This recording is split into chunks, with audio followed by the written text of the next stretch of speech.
ॐ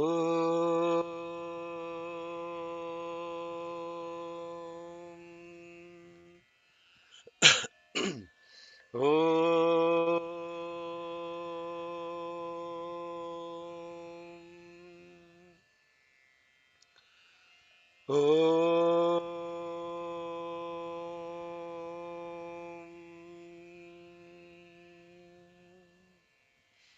शुक्लाम्बरधरं विष्णुं शशिवर्णं चतुर्भुजं प्रसन्नवदनं ध्यायेत् सर्वविघ्नोपशान्तये गुरुर्ब्रह्मा गुरुर्विष्णुर्गुरुर्देवो महेश्वरः गुरुः साक्षात् परब्रह्म तस्मै श्रीगुरवे नमः ॐ श्रीं ह्रीं क्लीं श्रीगुरवे श्रीशिरडिसायिनाथ ॐ श्रीं ह्रीं क्लीं श्रीगुरवे श्रीसत्यसायिनाथ श्रीपादुकां पूजयामि नमः ॐ श्रीं ह्रीं क्लीं श्रीपरमगुरवे श्रीशिरडिसायिनाथ श्रीपादुकां पूजयामि नमः ॐ श्रीं ह्रीं क्लीं श्रीपरमेष्टिगुरवे श्रीदत्तात्रेयस्वामि श्रीपादुकां पूजयामि नमः सद्गुरुचरणारविन्दाभ्यां नमः श्री साईश्वराय नमः हरिः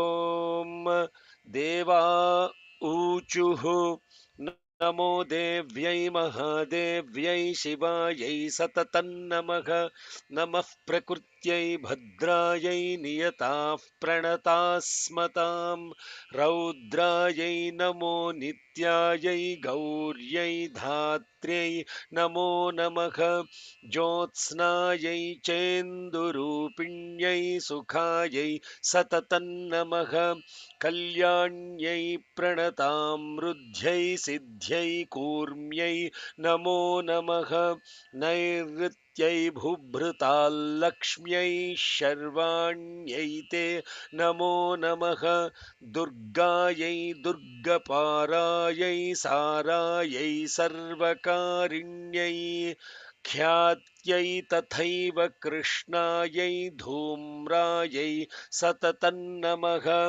अतिसौम्यातिरौद्रायै नतास्तस्यै नमो नमः नमो जगत्प्रतिष्ठायै देव्यै कृत्यै नमो नमः या देवी सर्वभूतेषु विष्णुमायेति शब्दिता नमस्तस्यै नमो नमः या देवी सर्वभूतेषु चेतनेत्यभिधीयते नमस्तस्यै नमो नमः या देवी सर्वभूतेषु बुद्धिरूपेण संस्थिता नमस्तस्यै नमो नमः या देवी सर्वभूतेषु क्षुधा निद्रारूपेण संस्थिता नमस्तस्यै नमो नमः या देवी सर्वभूतेषु क्षुधा रूपेण संस्थिता नमस्तस्यै नमो नमः या देवी सर्वभूतेषु छाया रूपेण संस्थिता नमस्तस्यै नमो नमः या देवी सर्वभूतेषु शक्तिरूपेण संस्थिता नमस्तस्यै नमो नमः या देवी सर्वभूतेषु तृष्णा रूपेण संस्थिता नमस्तस्यै नमो नमः या देवी सर्वभूतेषु क्षान्ति रूपेण संस्थिता नमस्तस्यै नमो नमः या देवी सर्वभूतेषु जातिरूपेण संस्थिता नमस्तस्यै नमो नमः या देवी सर्वभूतेषु लज्जारूपेण संस्थिता नमस्तस्यै नमो नमः या देवी सर्वभूतेषु शान्तिरूपेण संस्थिता नमस्तस्यै नमो नमः ॐ शान्ति शान्ति शान्तिः गुड morning good evening good afternoon Hari Om shalom Sai Ram, Namaste. Offering our loving, humble pranams at the lotus feet of Sai Shyamala, the mother that is the minister of the entire universe on this very auspicious Bhishmashtami. And thank you all for joining the Parayanam yesterday, which was surreal. And today we'll start this class offering our salutations to Bhishma Pitamaha. वैयाघ्रपादगोत्राय साङ्कृत्य प्रवराय च गङ्गापुत्राय भीष्माय आजन्मब्रह्मचारिणे भीष्मः शान्तनवो वीरः सत्यवादी जितेन्द्रियः आभिरद्भिरवाप्नोतु पुत्रः पौत्रोचितां क्रियाम् वसूनामवताराय शन्तनोरात्मजाय च अर्घ्यं ददामि भीष्माय आजन्मब्रह्मचारिणे ॐ शान्ति शान्ति शान्तिः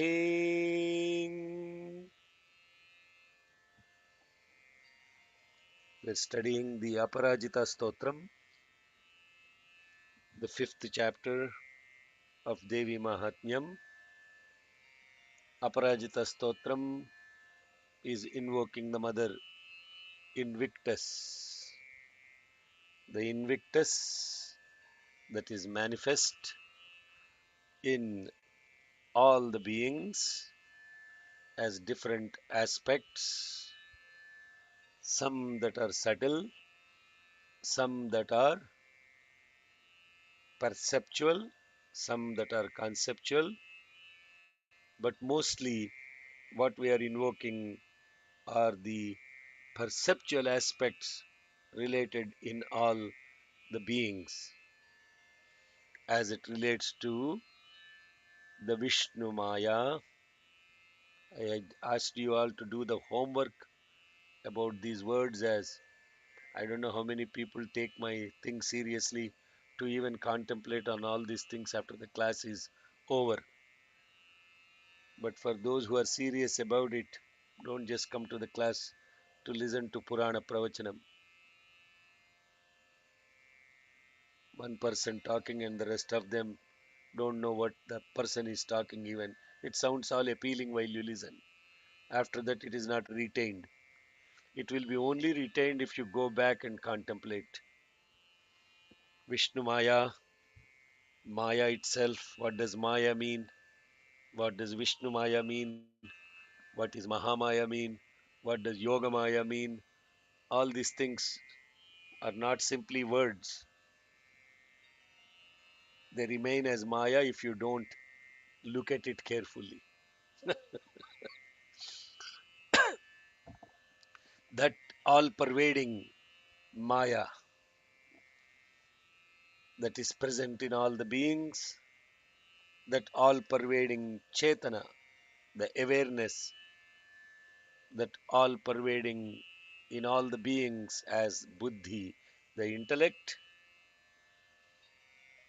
Nidra, no translation in English. Nidra does not mean sleep. Let me actually tell you that. Like Ratri doesn't mean night. Therefore, what is Nidra? We did the contemplation on the Nidra. I hope you were all awake at that time. Nidra is that in which Still, all the Indriyas rest. That is what is called Nidra. That place in which everything rests. What everything here being? The Indriyas, the senses. Niyatam dranti indriyani itreti nidra. This is the definition given as the dhatu. Niyatam dranti indriyani itreti nidra. The place where all the indriyas are stable and still and not moving is what is called nidra. So obviously it is happens to us unconsciously during the sleep time. But for those who are the realized souls, it's not a state of unconsciousness, nidra. It's a state of being where they purposefully keep the senses still, and that happens not because of night and day. That's why Bhagavan in Gita Vahini very beautifully says that while all the ordinary beings are in slumber, the yogis or jnanis are awake. So that is what is nidra. Then we also looked at the other one, kshuddha. Kshuddha means ordinarily interpreted as hunger. Chaya, we looked at that word. Chaya doesn't mean shadow. Chaya means reflection. Shakti is what we looked at as the power. Trushna, colloquially interpreted as thirst. Shudha as hunger, Trushna as the thirst, and Shanti as in forbearance, Jati as in different ways of classification, Lajja meaning that refraining from committing adharma is Lajja, Shanti as in peace. Now, I think that's where we stopped, right, Ma? Yes? Did we end with peace Yeah, or did we we do ended with Shraddha peace. also? Peace. Okay, We okay. We are peaceful. Okay. Okay, let's go to the next one. या देवी सर्वभूतेषु श्रद्धारूपेण संस्थिता नमस्तस्यै नमो नमः या देवी सर्वभूतेषु श्रद्धारूपेण संस्थिता नमस्तस्यै नमो नमः। या देवी सर्वभूतेषु श्रद्धारूपेण संस्थिता नमस्तस्यै नमो नमः। या देवी सर्वभूतेषु श्रद्धारूपेण संस्थिता नमस्तस्यै नमो नमः।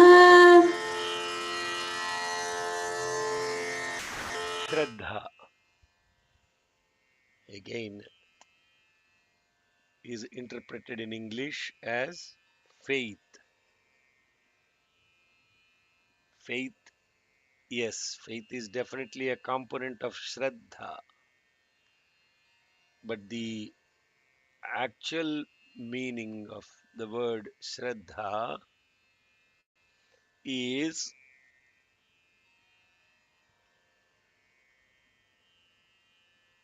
total holding on to that which is the truth, unconditionally holding on to that which is truth is Shraddha. Holding on to something unconditionally, yes, it is also faith. But faith is more blind in nature. It's blind faith, they call it, no? But this is not blind faith. Shraddha is not, it's not blind faith. Blind faith is tamasic. Shraddha is actually a very highly sattvic quality. When you know the truth and you hold on to the truth, that is what is Shraddha. And to the mother, that is manifest, Ya Devi Sarva Bhuteshu, inherently manifest as Shraddha in the form of Shraddha. Salutations to her. Ya Devi Sarva Bhuteshu Kanti Rupena Samstita.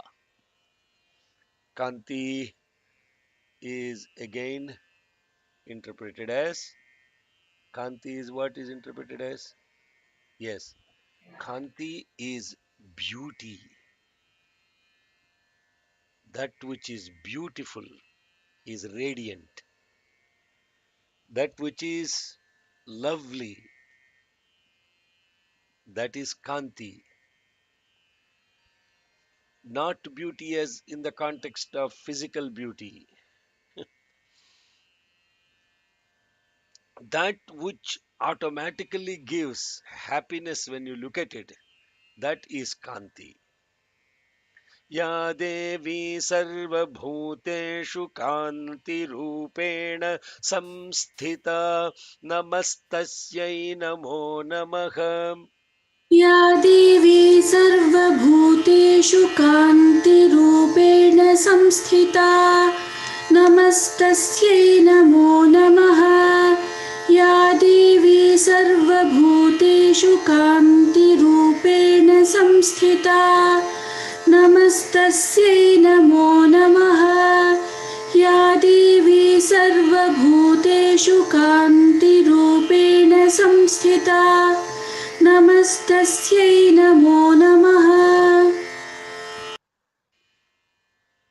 And the most favorite for everyone in this world is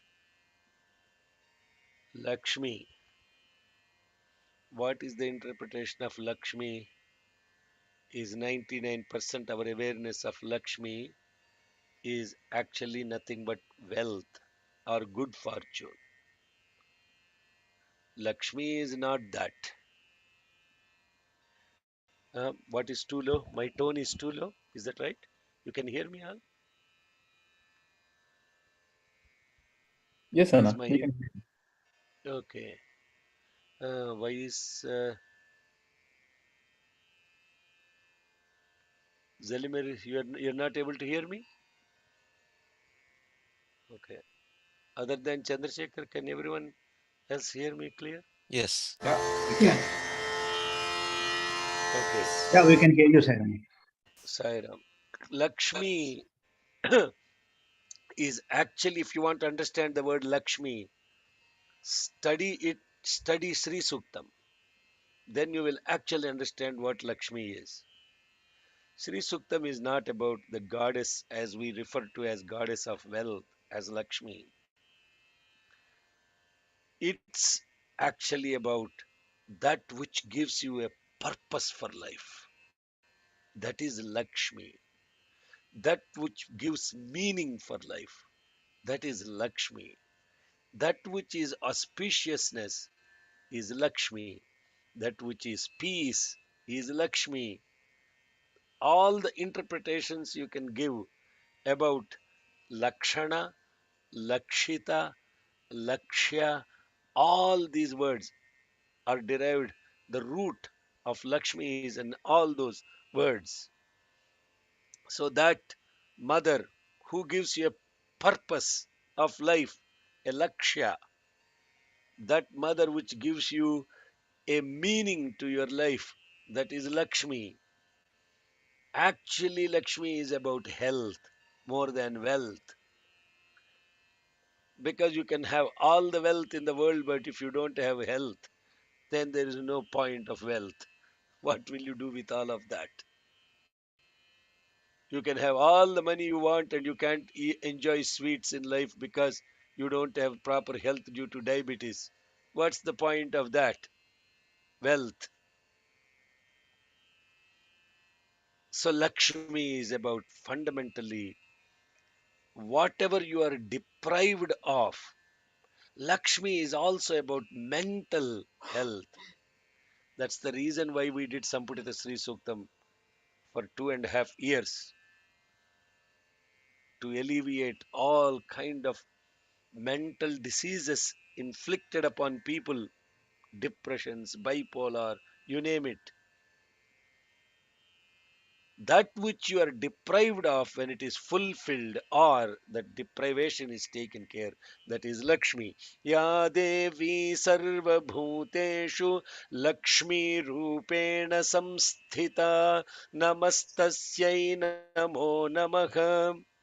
या देवी सर्वभूतेषु लक्ष्मीरूपेण संस्थिता नमस्तस्यै नमो नमः या देवी सर्वभूतेषु लक्ष्मीरूपेण संस्थिता नमस्तस्यै नमो नमः या देवी सर्वभूतेषु लक्ष्मीरूपेण संस्थिता नमस्तस्यै नमो नमः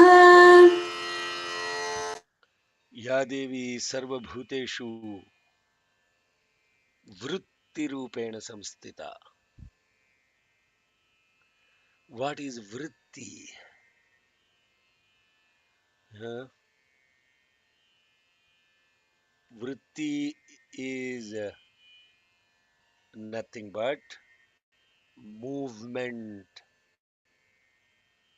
Vritti is movement. Pravritti means movement to outside. Nivritti means movement to inside.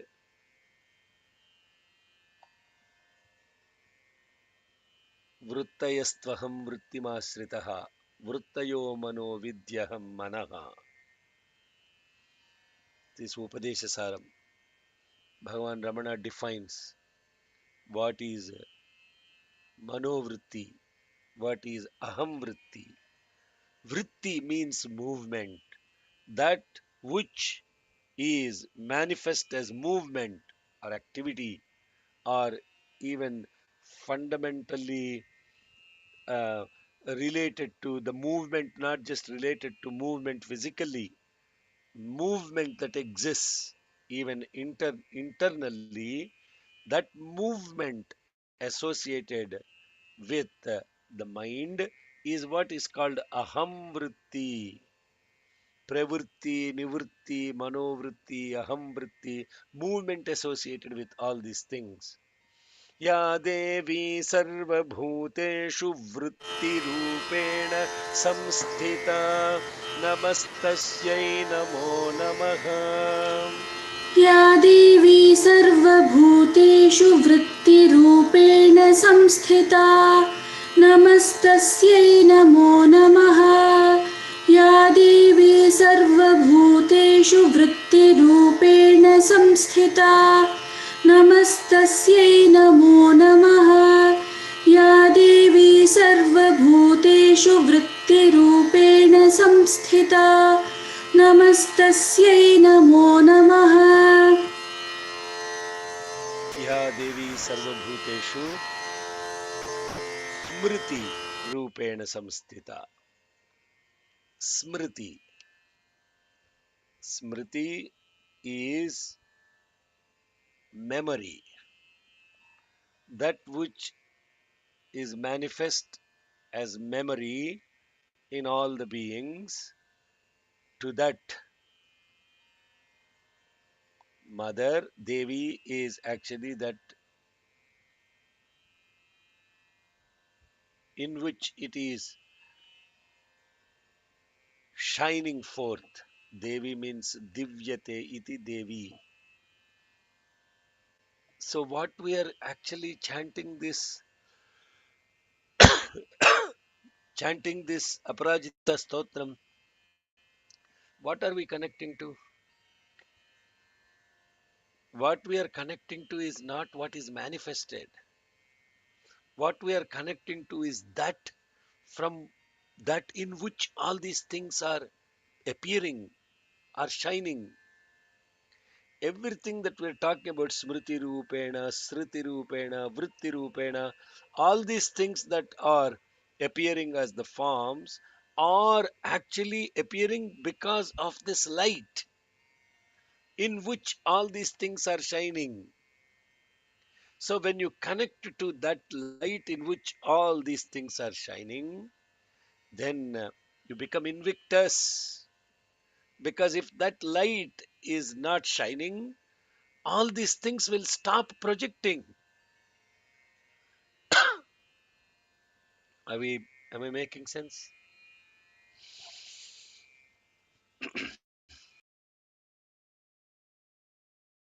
So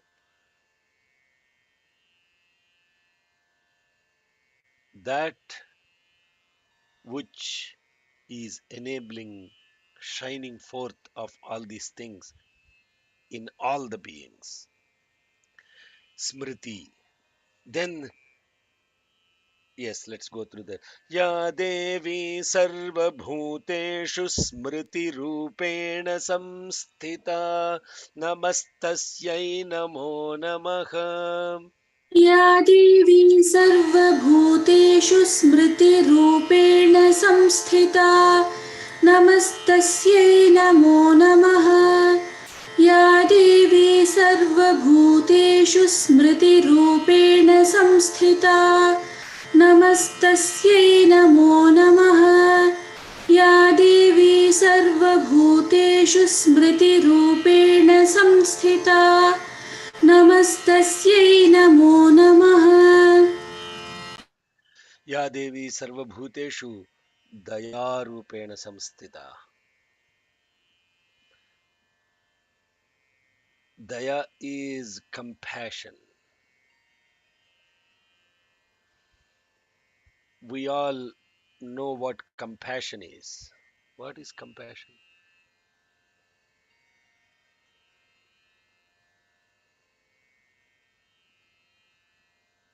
What is compassion To be and kind how is love for all beings. for all beings.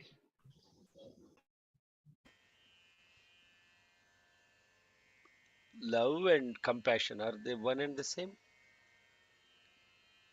Compassion is a sub value under love, but what is compassion? To forgive. That is compassion is forgiveness. No, Selfless. forgiveness. Mm.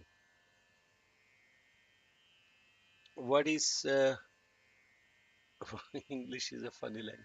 Here there is a passion, combined passion. It's empathy. It's empathy, not 100% love. You're just empathic about something. That means you're not you're not sympathetic, but you're empathic. Compassion. It's a combined aspect. That means it's oneness in relationship or in relating to the other person with the same emotion. That is compassion.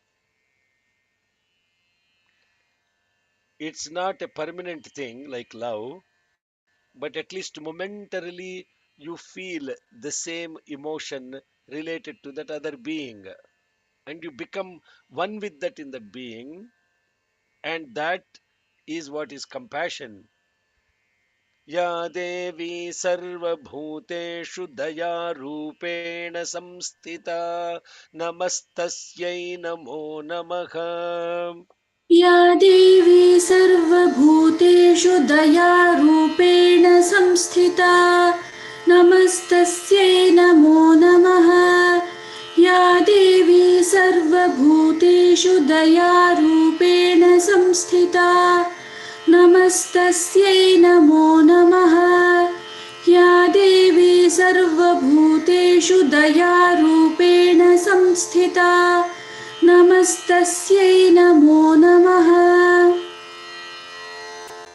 Yes, somebody also said kindness, and that is also another way of looking at the word daya. Now, ya devi sarvabhuteshu tushti rupena samstita. Tushti is contentment. contentment in the form of contentment. Contentment is another aspect where you are happy with what you got. But if you're happy with what you got, how do you actually uh, progress in life? So, where is this contentment needed? Where is this contentment not needed? This is where the mother is invoked before as Trishna. If you're happy with what you got, what you should be happy about in the context of contentment, what is it, where is it that you cannot be content with what you got? Material Yes, acquisitions. yes. Material world. S- Ceiling on desires is contentment. That is about material pursuit, but you cannot be content about knowing yourself. I'll be who I am for what I am. That's not, that's there. There is an inner quest associated with that. That is Trishna, the thirst, the quest. या देवी सर्वभूतेषु तुष्टिरूपेण संस्थिता नमस्तस्यै नमो नमः. या देवी सर्वभूतेषु तुष्टिरूपेण संस्थिता नमस्तस्यै नमो नमः। या देवी सर्वभूतेषु तुष्टिरूपेण संस्थिता नमस्तस्यै नमो नमः। या देवी सर्वभूतेषु तुष्टिरूपेण संस्थिता नमस्तस्यै नमो नमः। या देवी सर्वभूतेषु, most beautiful word in the human literature is the word mother. It's the most beautiful form of divinity manifest, unequivocally, unquestionably. There is nothing beautiful than the mother in this world. There is nothing you can do in this world to pay the debt of a mother. Impossible. The only way to pay the debt of a mother is to be born as a mother and be your mother, your own child. That is the only way, perhaps, you can come close to paying the debt of a mother. You should pray to the mother that, Mother, let me be born as your mother, and you be born as my daughter. Therefore, I will come close to paying the debt to you as for giving me this birth. Because there is nothing in this world that accepts 50% of non self as its own self. It's only the mother. Biologically, think about this. Genetically, what you are manifest in your mother's womb is not identical to its mother, to the mother. So there is the immunology aspect of rejecting the non self biologically. If that happens, the universe won't exist.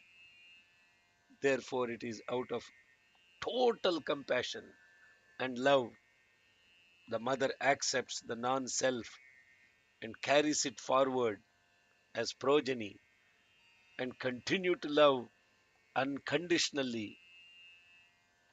Eat only after you eat, think of you day and night, pray for you day and night. There is no other being that exists in that consciousness. Therefore, we are so grateful that that love of the mother, if the physical mother has so much love, if the physical mother has so much love, can you imagine the love of the Saima, the universal mother? Huh? The universal mother You cannot even comprehend what that love of that mother is, especially on this beautiful day of Shyamalastami, as we think about the manifestation of the mother. That is what is definition of love. Ya Devi Sarvabhuteshu Matrurupena Samstita Namastasyai Namo Namaha. या देवी सर्वभूतेषु मातृरूपेण संस्थिता नमस्तस्यै नमो नमः या देवी सर्वभूतेषु मातृरूपेण संस्थिता नमस्तस्यै नमो नमः या देवी सर्वभूतेषु मातृरूपेण संस्थिता नमस्तस्यै नमो नमः. The next word is again very commonly misinterpreted in English. Let me see what they said. In this time, I'm sure they said yes. Yes, this translation is very beautiful. Bhranti is not delusion. Bhranti, the word Bhranti Rupena Samstita, Bhranti is not delusion. Like Maya is not delusion. Bhranti is error. Error. What is the error? An error is something that you look at it and you mistook for something else. The most common beautiful example is about the rope and the snake. Huh?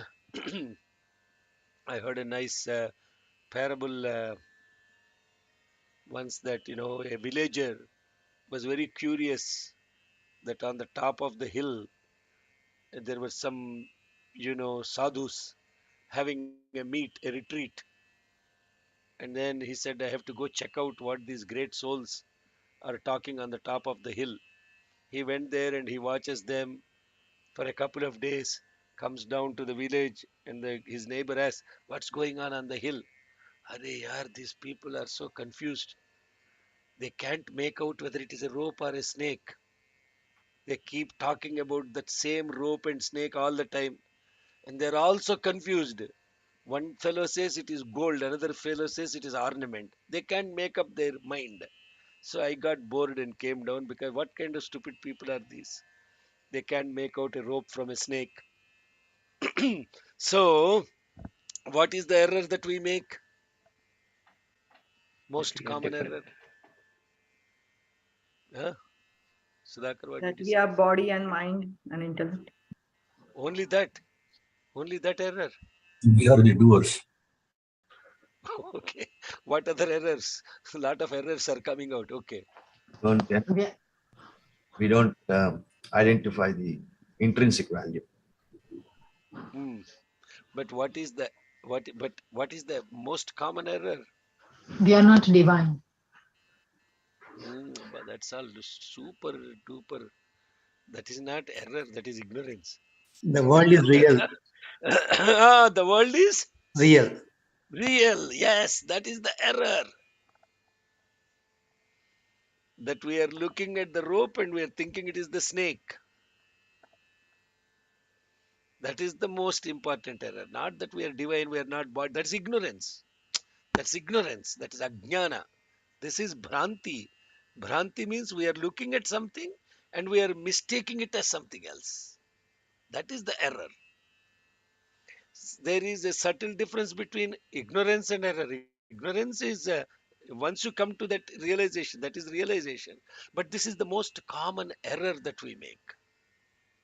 Looking at the unreal and thinking it is real. Okay, ya devi sarvabhuteshu bhranti rupena samstita namastasyai namo namaha.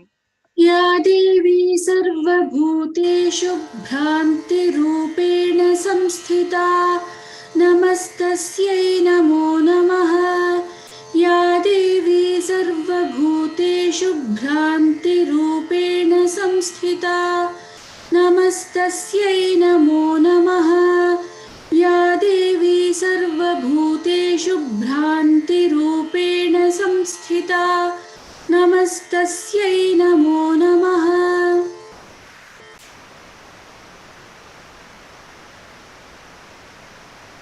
इन्द्रियाणाम् अधिष्ठात्री भूतानां च अखिलेषु या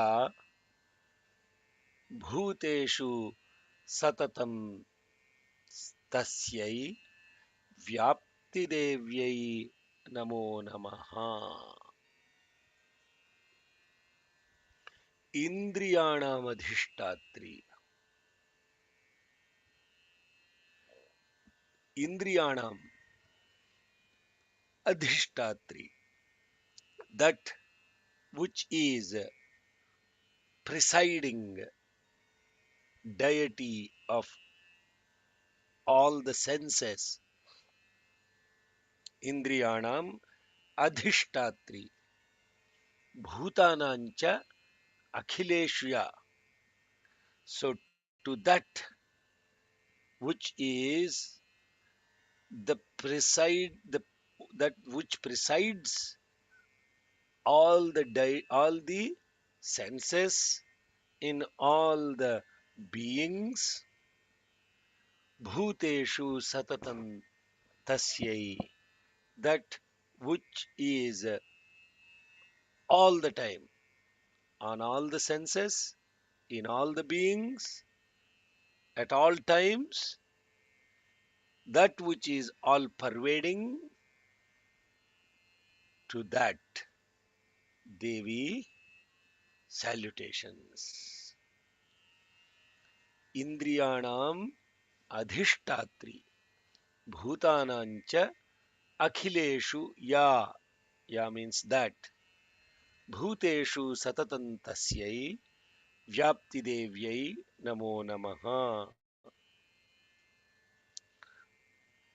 इन्द्रियाणामधिष्ठात्री भूतानां चाखिलेषु या इन्द्रियाणामधिष्ठात्री भूतानां चाखिलेषु या इन्द्रियाणामधिष्ठात्री भूतानां चाखिलेषु या भूतेषु सततं तस्यै व्याप्तिदेव्यै नमो नमः। भूतेषु सततं तस्यै व्याप्तिदेव्यै नमो नमः भूतेषु सततं तस्यै व्याप्तिदेव्यै नमो नमः इन्द्रियाणामधिष्ठात्री भूतानां चाखिलेषु या भूतेषु सततं तस्यै व्याप्तिदेव्यै नमो नमः। इन्द्रियाणामधिष्ठात्री भूतानां चाखिलेषु या भूतेषु सततं तस्यै व्याप्तिदेव्यै नमो नमः इन्द्रियाणामधिष्ठात्री भूतानां चाखिलेषु या भूतेषु सततं तस्यै व्याप्तिदेव्यै नमो नमः चितिरूपेण या कृत्स्नम् एतत् व्याप्य जगत् नमस्तस्यै नमो नमः. Now there is Chetana and there is Chiti. You know the meaning of the word Chiti? Chiti also means the funeral fire. That is also Chiti. The funeral fire is Chiti. It's interesting that funeral fire burns the body, but this chiti is what it means here is chitta. Chitta is consciousness, conscience, not consciousness, conscience. That conscience, conscience is awareness, chit, sat, chit. In that is what is chit here. Sat, chit, ananda. That chit is what is here we are talking about as the awareness or conscience. And that conscience or awareness, that form, that which is manifest as conscience or awareness, chiti rupena ya kritsnam and etat vyapya sthita jagat, that which is manifest in the entire world in the form of that awareness. What is that awareness? I am. Awareness that I am is what is common to all the beings, and to that which is all pervading I am consciousness, to that mother salutations. Chiti rupena ya kritsnametad व्याप्य स्थिता जगत् नमस्तस्यै नमो नमः. चितिरूपेण या कृत्स्नमेतद्व्याप्य स्थिता जगत् नमस्तस्यै नमो नमः चितिरूपेण या कृत्स्नमेतद्व्याप्य स्थिता जगत् नमस्तस्यै नमो नमः चितिरूपेण या कृत्स्नमेतद्व्याप्य स्थिता जगत् नमस्तस्यै नमो नमः. What does Kritsnam mean here, uncle? Kritsna means that which is present. Vyapya means that which is pervading. Present and all pervading. Then, until then, we completed almost not almost exactly 131 Namo Namahas. Devi Namakam concludes here. And this exercise of going through how many we have looked at as the mother, all how many Adevi Sarvabhuteshu are there, if you count.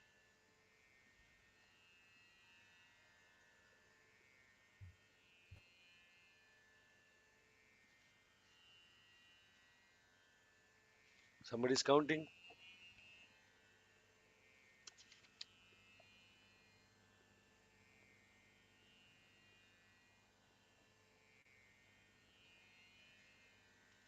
Huh? 24. 24. 24, are you sure? 22. 22. Yeah, 22 is the correct number. All of this is a very beautiful yantra. This is Chandi yantra manifested here. I won't get into that part of it right now, but the all this 22 manifest in the mother. Shatrimsa Tattva, how many are concept, percept that I explained in Mahanyasa? I think not everybody on this class is on Mahanyasa and vice versa. So the what's the fundamental question that we well let's go through the next shloka, and if time permitting we'll spend a few minutes on this Aparajita Stotram. स्तुतासुरैः पूर्वम् अभीष्ट संश्रयात् तथा सुर इन्द्रेण दिनेषु सेविता करोतु सा नः शुभहेतुरीश्वरी शुभानि भद्राणि अभिहन्तु च आपदः. स्तुतासुरैः, being invoked, purvam, before, as before, abhishta samshrayat,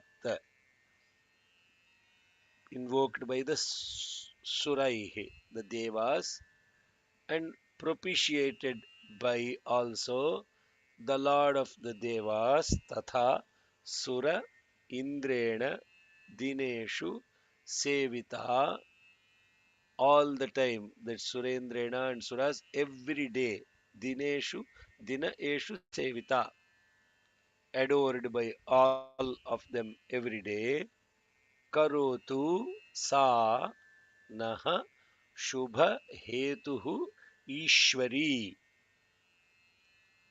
that Devi, in order to get what?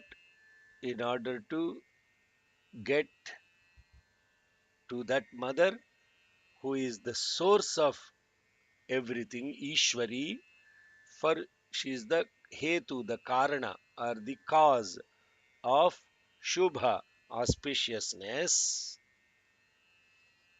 so that Shubhani, Bhadrani, Abhihantu, Cha Apadaha. Abhihantu cha apadaha means to destroy all the calamities and bestow shubha, auspiciousness.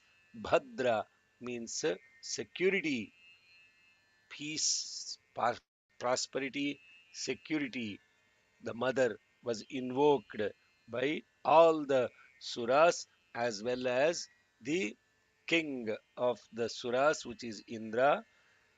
To this mother, Karotu Sa Naha, we offer all our prayers to her every day, so that she, who is the cause and the source of auspiciousness, may she eliminate all our troubles and bestow peace and security and prosperity. There is the end of the Aparajita Stotram. That is the last shloka. So we, this prayer is actually offered by all of us in a way, because here it is saying sa naha, all of us, shubha hetur ishwari.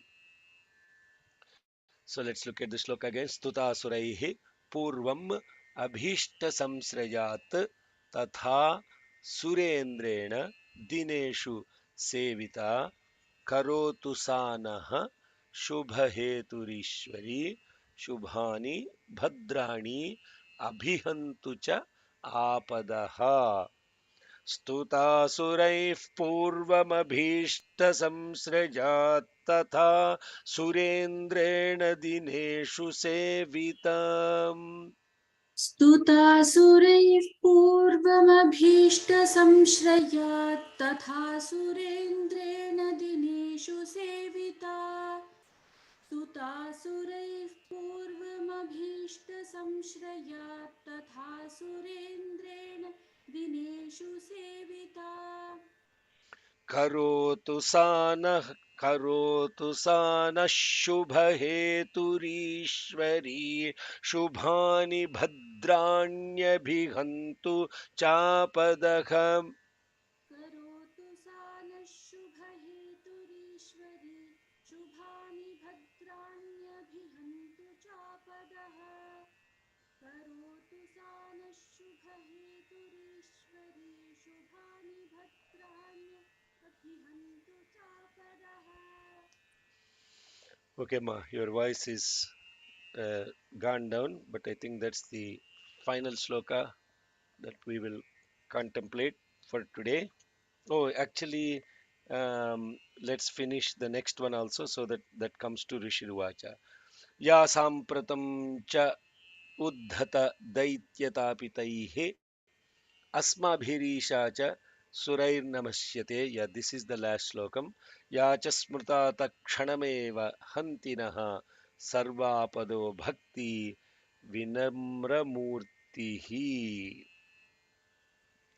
Now these devas are asking, now, right now, all these that Devi who is propitiated by us, the Devas, that are currently tormented by the arrogant Asuras, as soon as she is remembered by us with reverence and devotion, she is very much for sure going to destroy all our calamities and protect us.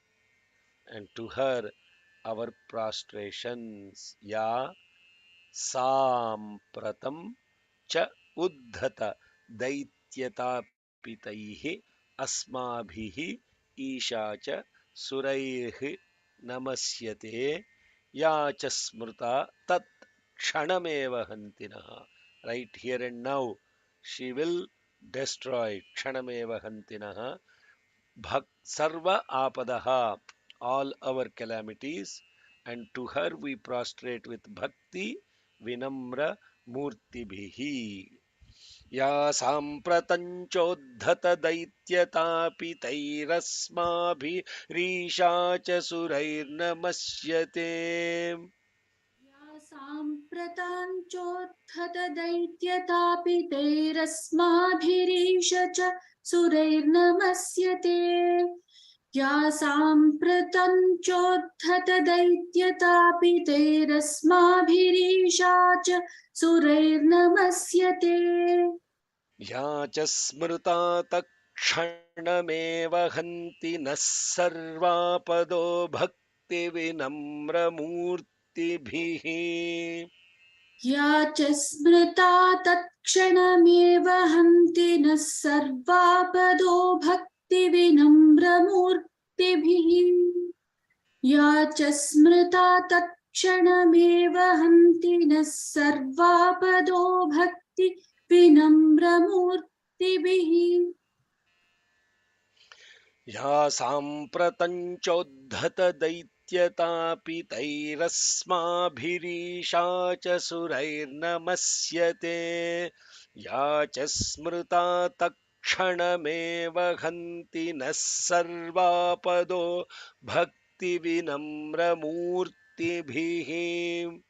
या साम्प्रतञ्चोद्धतदैत्यतापितैरस्माभिरीशा च सुरैर्नमस्यते या च स्मृता तत्क्षणमेव हन्ति नः सर्वापदो भक्तिविनम्रमूर्तिभिः या साम्प्रतञ्चोद्धतदैत्यतापितैरस्माभिरीशा च सुरैर्नमस्यते या च स्मृता तत्क्षणमेव हन्ति नः सर्वापदो भक्तिविनम्रमूर्तिभिः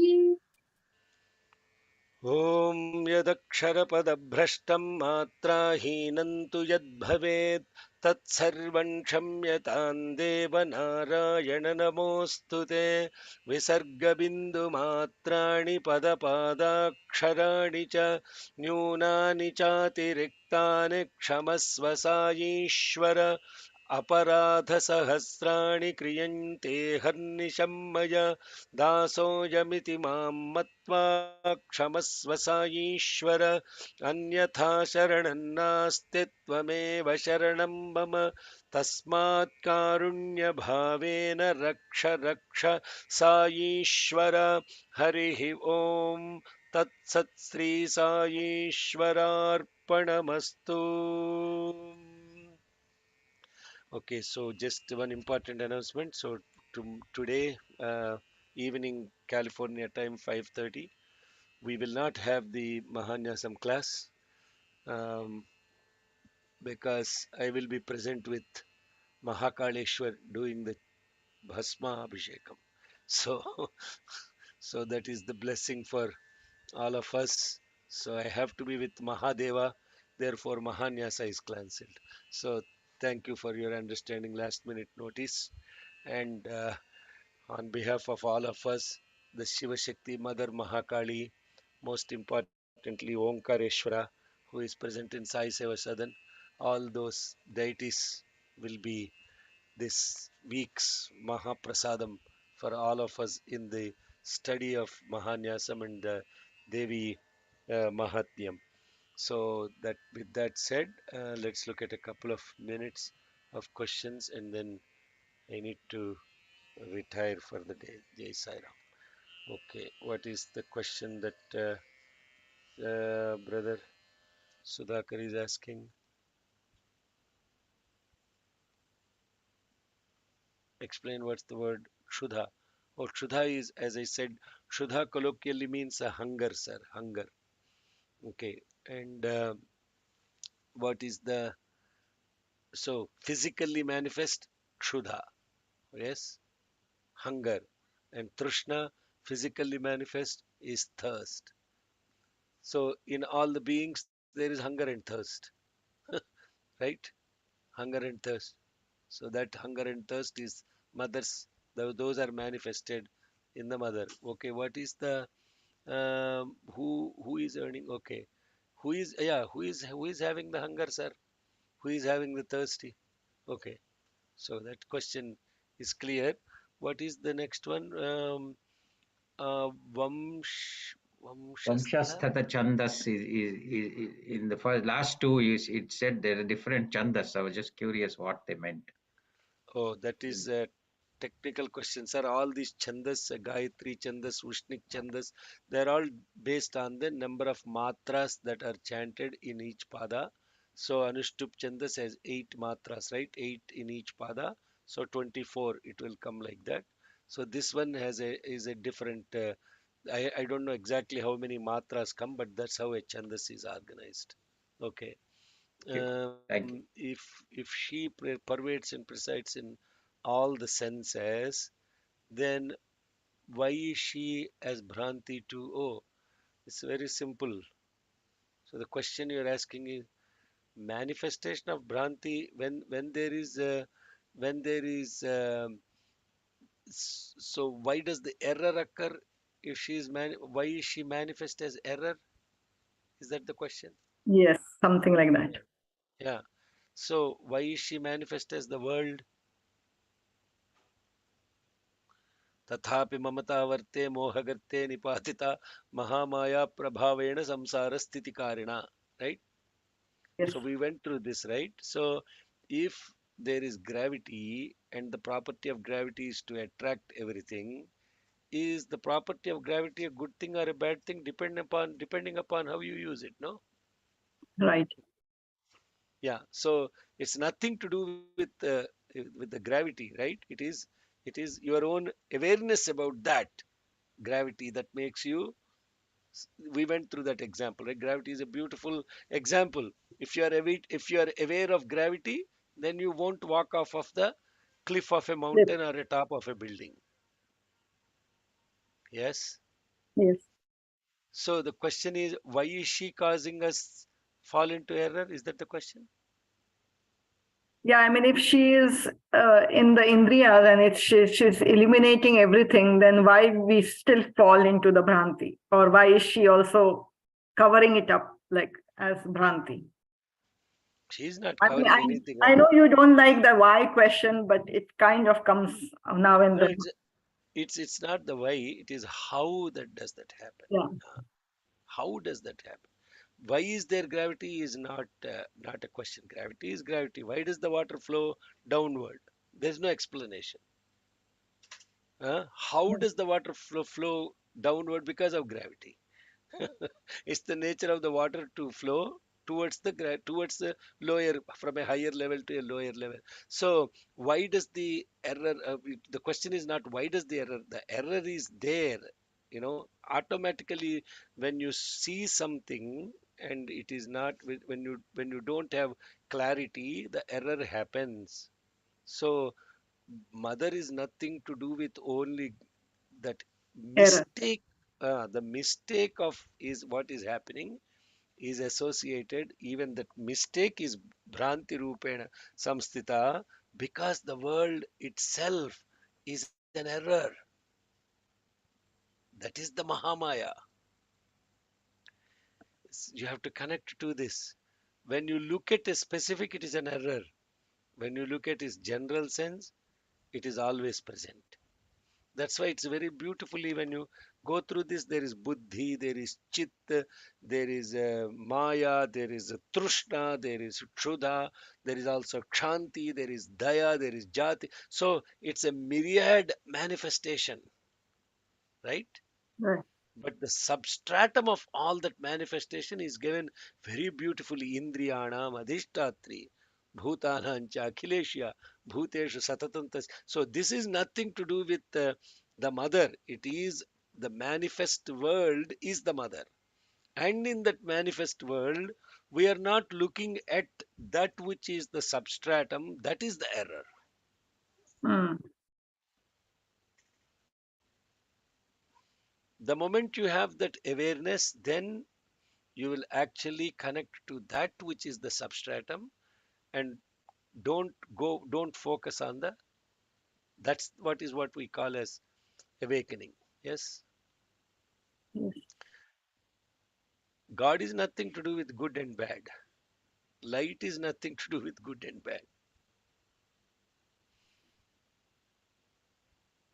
Yes. Then sometimes I feel like, all these Rupena, she is like in a very subtle way. So why the Rupa is mentioned? That is Like Maya. Krishna and Kshuddha, all these are like subtle, right? I mean, it Oh doesn't no, have a form. no, they are all emotions. You still feel them. No, whatever you feel and whatever you can relate to 100% is what is called as a rupa. Rupa doesn't mean physical form, right? But if you actually look into it, even they are objects only. Each emotion is an object. Pain, Yeah, if we manifest that into action. But the feeling no, itself is subtle, no? Like, the feeling itself, the emotion itself, if you look at it, try giving it a form, see what happens. It's a beautiful meditation. Like when Swamiji was sharing this, I heard it in a satsang. He said went to one guy went to a Uttarakhand Mahatma, and then he said, "I have all this pain and suffering and all of that stuff." And then he said, "Arey, you are not that pain and suffering, because you are able to tell I have pain, I have suffering.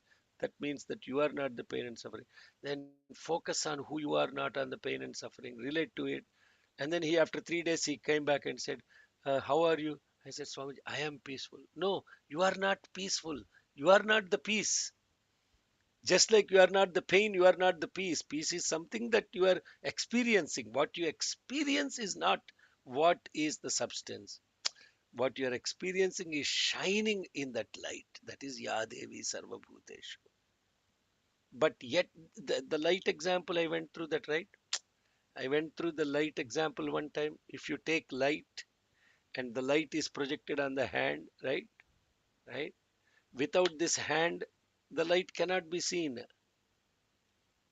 This light is shining on this hand, and this hand is reflecting that light. Therefore, you are seeing the hand. But the light is not just falling on this only, the light is falling everywhere around it also. Whether this hand exists or not, the light exists. But without the hand, the light cannot be perceived. Just think about that. This is too, Srinivas is lost. Srinivas Velluri. వాడు వెనకాల light ఆరా లాగా వచ్చేసింది ఇప్పుడు. What I don't am I talking gibberish? Huh? No? Is it clear? All these things that we're talking about, you have to meditate on these concepts. Don't leave them as concepts. Just bring them into, like, as a concept is Siddhanta. Pedagogy, it is just a description of a concept. In order to make it practical, you have to get it to drushtanta, what you can actually relate to. This light example itself, if you really think about it, you cannot perceive light without an object around it. But yet the light is nothing to do with that object. And because of the light, this object is shining. Ya Devi Sarvabhuteshu, all these Rupa and Samstita are That mother, the light, Devi, as we're describing, is not Devi as in a form of a mother or a feminine form. Devi means that light in which all these are shining. But without these things shining, you cannot perceive the light. At the same time, if you don't have clarity, you can also mistake. Even errors are happening because of lack of light. This is completeness. This is total integrated spirituality, holistic spirituality. That is the beauty of Sanatana Dharma. There is nothing in Sanatana Dharma that is divided as bad and this and that and all of that stuff. It's all happening in the context of this movement of this beautiful universe, and we are only looking at the specifics and not focusing on the we are only focusing on the objects, knowing that those objects are shining in that light, and that light is what is the substratum for everything. Indriyanam adhishtatri bhutanancha akhileshya bhuteshu satatam tasyai vyapti devyai namo namaha. Jai Sai Ram. What is writ? Why is it written three times? Ah, good question. Because of the Namahas, 131. Yes, they're called Ardha Shlokas. स्वस्ति प्रजाभ्यः परिपालयन्तां न्यायेन मार्गेण महीं महिषाः गोब्राह्मणेभ्यः शुभमस्तु नित्यं समस्तलोकाः सुखिनो भवन्तु समस्तलोकाः सुखिनो भवन्तु समस्तलोकाः सुखिनो भवन्तु ॐ शान्ति शान्ति शान्तिः जय बोलो भगवान श्री सत्य साई बाबा जी की